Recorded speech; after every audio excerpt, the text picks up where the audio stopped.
Oke, terus ada pernah, ini aneh juga nih.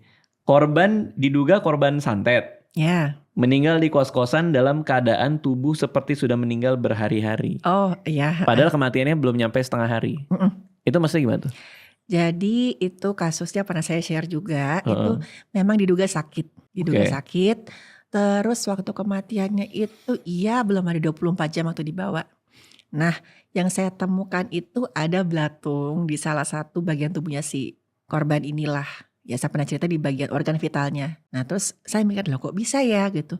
Ini masa gak ketahuan sih, padahal kemarin itu katanya sudah sakit lama. Ada salah satu ya rekannya lah, anggota keluarganya itu cerita memang dia mengeluh sakit. Ada temennya juga, dia bilang beberapa kali itu dia ke dokter, tapi cuma dibilang ini asam lambung nih gitu. Kecapean aja, banyak pikiran. Nah, tapi yang namanya belatung itu kan cuman biasa mengincar jaringan yang sudah busuk, Bang.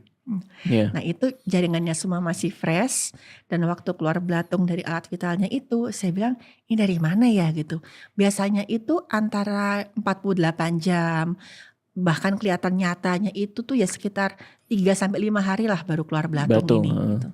Sampai mikir, saya cari siklusnya, ada gak ya kira-kira dia gak sadar gitu. Tapi gak mungkin juga gitu, karena dia ke dokter, dia juga perempuannya itu tipikal yang sangat ya higienis ya, ngerawat tubuh lah gitu, cantik sebenarnya.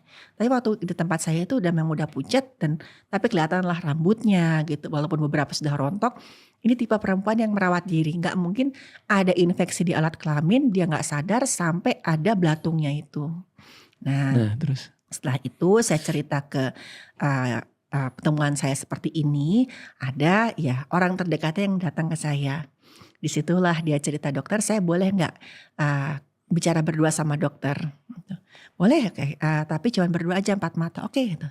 Saya cerita, dia berdua situ, dia ngomong kalau si orang ini itu memang ya membuat sakit hati ada. Jadi istilahnya dia tuh pelakor. Kok istilahnya sekarang ya pelakor tanda petik gitu. Dia berpacaran dengan laki-laki yang sudah punya keluarga. Sudah sampai dilabrak ke rumahnya segala macam. Tapi dia tetap kekeh gitu. Tetap menjalani hubungan dengan si laki-laki ini. Sampai akhirnya sama keluarganya, kamu pilih misalkan kamu lanjut sama laki-laki ini, kamu jangan ke rumah ini gitu. Karena sudah membawa malu. Akhirnya dia pergi ya, ditaruh di sebuah ya kos-kosan, anggapnya kos-kosan di situ. Dan beberapa kali si laki-laki ini datang gitu, kadang sampai nginep. Susahnya gitu sih Mas, karena kos-kosannya itu individual sekali, kos-kosan bebas. Penjaga kosnya juga yang asal dia bayarnya teratur, ya udahlah kita masa bodoh mau tamunya siapa aja.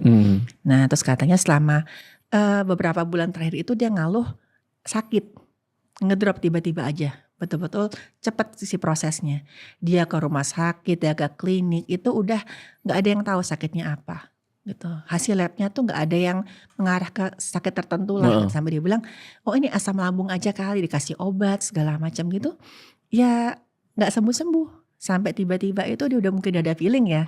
Dia bilang ke saudaranya, kayaknya waktuku udah gak lama, kamu bisa gak kesini? Aku cuma minta nanti kamu urus jenazahku ya, kalau gak ada orang yang pengen ngurus jenazahku. Gitu. Udah, terus si saudara ini ke situ, ternyata dalam keadaan sudah meninggal. Padahal malamnya itu dia sempat keluar, ngambil makanan di bawah, masuk kamarnya lagi. Berarti kan ada bukti dia meninggalnya itu belum ada 24 jam. Tapi saat itu ya si keluarga ini bilang, saya ceritain ke dokter cuman buat ya biar dokter tahu gitu. Biar ya jadi pelajaran buat kita semua gitu. Jangan jadi pelakor. Ya pokoknya kebahagiaan yang kita dapat dengan menyakiti orang lain pasti ujungnya gak akan mengenakan.